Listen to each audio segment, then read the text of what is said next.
नमस्कार। चष्म्याचे नंबरचे दोन प्रकार असतात, एक लांबच्या दृष्टीचा नंबर आणि एक जवळच्या दृष्टीचा नंबर। जो लांबच्या दृष्टीचा नंबर असतो तो जन्मलेल्या बाळापासून प्रौढ व्यक्तीपर्यंत कोणालाही लागू शकतो। हा नंबर जर अगदीच कमी असेल तर चष्मा वापरल्यानंतर कदाचित तो कमी होऊ शकतो, पण जर हा नंबर जास्त असेल तर तो वाढत्या वयाप्रमाणे वाढत जातो किंवा एका ठराविक वयापर्यंत तो स्थिर होतो।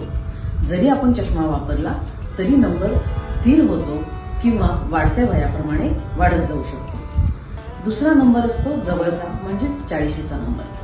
हा नंबर शक्यतो 40 नंतर लागतो, पण हा नंबर जरी चष्मा वापरला तरी वाढत्या वयाबरोबर वाढतच जातो।